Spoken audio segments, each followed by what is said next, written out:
Hi friends, Sunday ആയിട്ട് ബോറടിച്ചിങ്ങനെ ഹോസ്റ്റലിൽ ഇരിക്കുമ്പോഴാണ് കേട്ടോ നന്ദു വിളിച്ചിട്ട് പറഞ്ഞത്, ചേച്ചി വായോ നമുക്കൊന്ന് പുറത്തിറങ്ങിയിട്ട് വരാമെന്ന്. ഗൂഗിൾ മാപ്പിന്റെ സഹായത്തോടെയാണ് കേട്ടോ ഞാൻ ഡെയിലി അക്കാഡമിയിലേക്കും അവിടുന്ന് തിരിച്ച് ഹോസ്റ്റലിലേക്കും വരുന്നത്. എനിക്ക് കാലിക്കറ്റ് ഒരു സ്ഥലവും അറിയില്ല.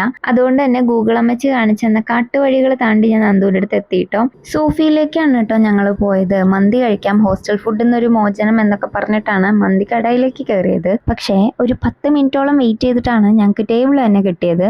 അതിനുശേഷം വീണ്ടും ഒരു അരമണിക്കൂർ കഴിഞ്ഞിട്ടാണ് 2 പ്ലേറ്റ് കൊണ്ട് തന്നത് കേട്ടോ. പിന്നെയും അരമണിക്കൂറോളം കഴിഞ്ഞിട്ടാണ് ഫുഡ് വരുന്നത്. സത്യം പറഞ്ഞാൽ 5 മണിക്ക് അതിനകത്ത് കയറിയിട്ട് 5:45 ഞങ്ങൾക്ക് കഴിക്കാനുള്ള സാധനം ടേബിളിലെത്തുന്നത്. അതോ 2 പീസ് ഓർഡർ ചെയ്തിട്ട് 1 പീസ് മന്തിയാണ് ഞങ്ങൾക്ക് കൊണ്ട് തന്നത്. ദേഷ്യം വന്ന് നന്ദു എഴുന്നേറ്റ് പോയി പറഞ്ഞിട്ടാണ് കേട്ടോ അടുത്തത് കൊണ്ട് തന്നത്.